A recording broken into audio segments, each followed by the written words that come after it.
Your job is probably killing your potential. And the worst part about this is you've known it for a while, but you just keep showing up anyways. And look, I get it. You have to. That's not the problem.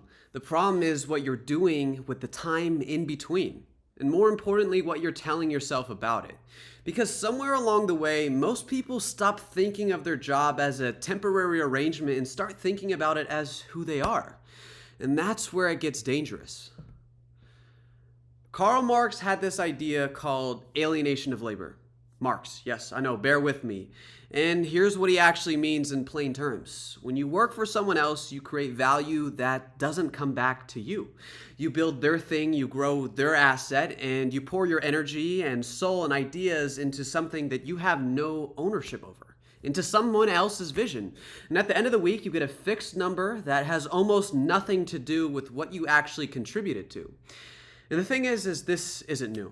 The Roman Empire ran on this medieval form of serfdom. The plantation economy ran on this. The specific arrangement and changes and the way that branding gets updated, but the underlying structure, your labors, your processes, your value, all runs on this same alienated system. It's ancient, except now we wear business casual and call it a career.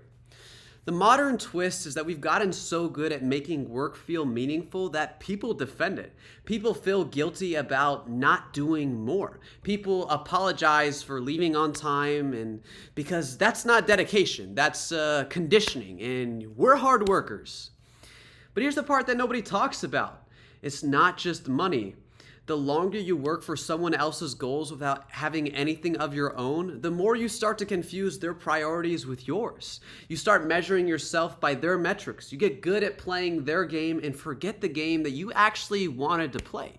And I've watched people, peers in college especially, spend their entire 20s becoming genuinely excellent at jobs that they don't give a fuck about.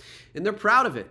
And I get it. There's real satisfaction at finally being good at something, but being good at someone else's thing instead of building something for yourself is unhealthy. And the longer that you wait to figure that out, the more it costs you.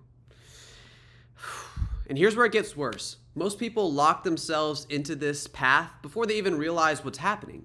You take on debt, student loans, and you buy things that were slightly too expensive, rent in a city that's where the jobs are. And now you can't even leave if you wanted to. You're not working because you chose to, you're working because you owe somebody. And your freedom has quietly become a mortgage. Crazy. And I'm not saying to live like a monk.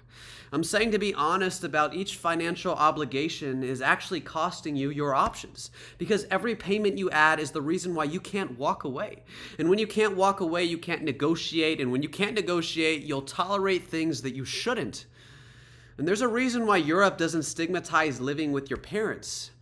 Even into your late 20s, it's not arrested development, it's leverage. It's buying yourself time before you're locked into ownership over a home. And Americans treat financial independence like it's a personality. Like as soon as we turn 18, 19, you gotta fuck off and take off thousands of dollars in debt just to be trapped at 28. So what do you actually do? We need to stop paying our employers this moral debt. You don't. You're not betraying anyone by protecting your time. They're not loyal to you. That's not an accusation. It's just how the world works. And your time is your currency. It's your value. It's your life. And the sooner that you actually believe that instead of just nodding along, the better. So in that time, you need to start building something of your own on the side, something that compounds, something that can't be a severance package, that someone else doesn't have ownership over.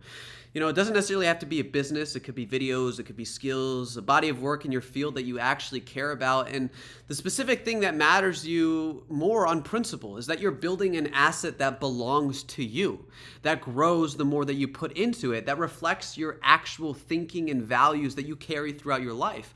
So think of it more like a portfolio, not a LinkedIn like hustle porn type of portfolio, but literally like every piece of your work that you put into this world is something that you own. And that ownership compounds over time in a way that salary could never touch. So work enough to survive, but build your own autonomy like your life depends on it, because it really does. And I'll be honest, the 9 to 5 isn't going anywhere. And I'm not telling you to burn it all down. I'm telling you to stop performing this loyalty to a system that's indifferent about your potential. Stop letting this job title tell you who you are, and use the job as a tool to buy yourself time and spend that time building something that actually belongs to you. And yeah, I'm making YouTube videos about this, and the irony isn't lost to me whatsoever, but at least I'm saying it, and at least acknowledging what I'm doing here. And even more important than that, at least I have some degree of ownership over my own voice, even if no one watches this. And maybe that's the best that we can all do, because independence is our true pursuit of happiness.